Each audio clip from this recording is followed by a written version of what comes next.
Good morning, cats. What's happening? You guys been following my videos. You know that I'm retired. Been retired for about 2 years now, and it's been a very successful retirement. Life's been pretty good. And although my wife V has gone through some major health issues with cancer, she's been battling it very well. And right now things are very good. We try to stay positive. We try to stay on the happy side of things. Just makes life much better all the way around. And it also helps, you know, to not only to keep the spirits up, but you feel healthier too when you stay positive. Well, although I'm retired, I still have work to do. You know, we heat our house with wood. And we do have central heat. We have a furnace, and it's powered by propane. Well, I don't know what propane is like in your area, but around here it's expensive. Propane, I think, is probably just under $4 a gallon, and it's you know, to fill your propane tank can get very, very costly. Now, you know, we're not really in dire straits, but we're not real wealthy either, so we can't afford to spend over $1,000 every time they have to come and fill our propane tank. It's just outrageous. So what we do is we just heat with wood. We keep our thermostat for the furnace set at about 55. You know, and that way if something ever happens and we're not home and there's no heat, the furnace will come on before the pipes freeze and keep the house in the 50s until we can get home and get it warmed up again. So every morning we get up, and there's usually still a little bit of fire left in the wood burner. But I will stoke it up, get some heat going, turn the blowers on, and warm the house back up again. I think usually in the morning when we wake up it's in the 60s. Sometimes it can be in the low 60s. But by the time, you know, within an hour or so, the house is back upwards towards 70 degrees inside. Today we woke up and it was 22 degrees outside, so my fire just about went out in the wood burner, so I had to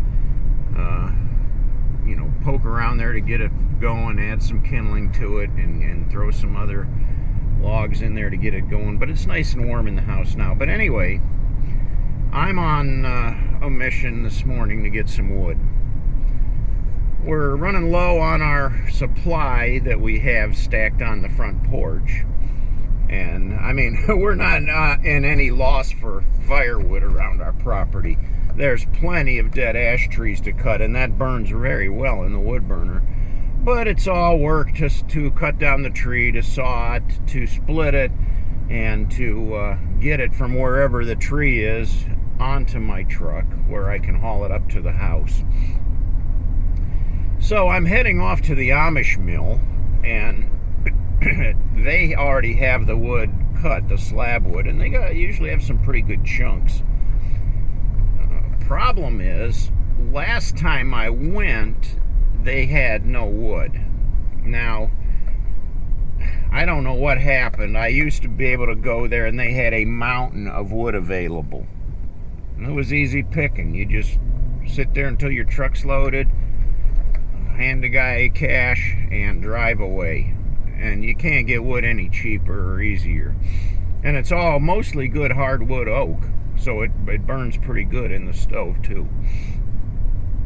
But the word got out, and I think what happened was somebody got wise that they could go there and take advantage of the Amish and buy up all of their cut slab wood and resell it at a 300% increase and make themselves a handful of cash. And that leaves people like us who depend on that to heat our stoves up a creek. Like I said, last time I went here, they didn't have any wood. That was all gone, cleaned out. So I'm going to try again this morning. It's a Wednesday. It's the middle of the week, so I'm hoping they'll have something there.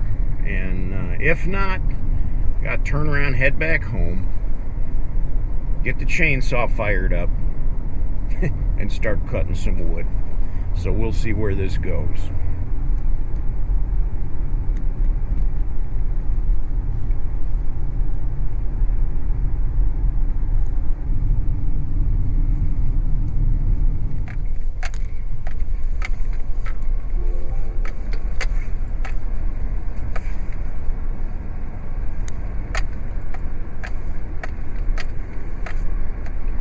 Got to drive around back here where the wood is.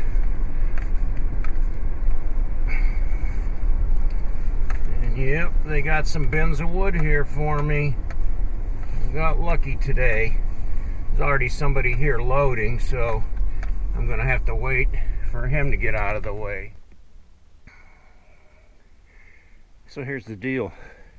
You can load up your truck, all this wood,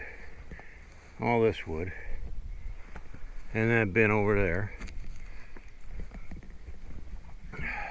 If they have wood, it's here for the taking. And 20 bucks later, you're on the road. So you can't beat it. Of course, it's an undisclosed location. I never give up my sources, because firewood is valuable in these parts, especially when it comes like this. So, yeah, now see, they got like a track up there. That is like a dump cart, and it rolls on the track down to the mill. That's the sawmill right there.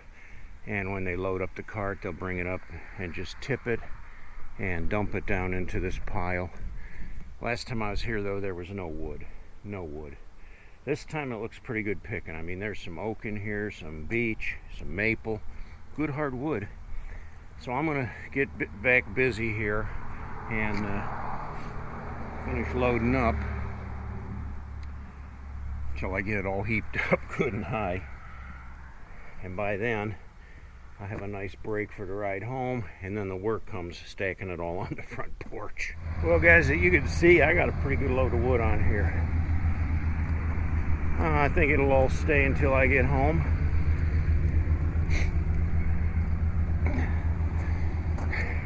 That's half the job done.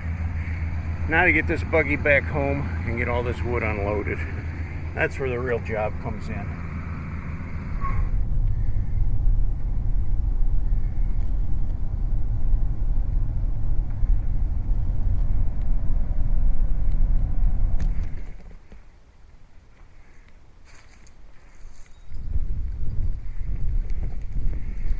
Well, they tell you in retirement not to get complacent. Don't just sit around and get fat and happy. Stay active. And active is what I have been today. I just got a little bit more, maybe even a half a wheelbarrow load to get up on the porch and roll my tarp up, and then I'm gonna head in. You're probably wondering why I got this tarp in here, though. It's not so much to protect the bed, but you'll see that, you know, as I pull wood off the back, I can pull the tarp and keep moving the wood towards the tailgate. A buddy of mine taught me that trick, and it works rather well. Well, I'm almost out of steam, but I still got enough to finish this up. A few more arm loads and I'll be done. Thanks for watching. Give me a thumbs up, please. And if you haven't yet, subscribe to the channel. And I'll have more entertaining stuff like this, I'm sure. Till next time, cats. Catch you later.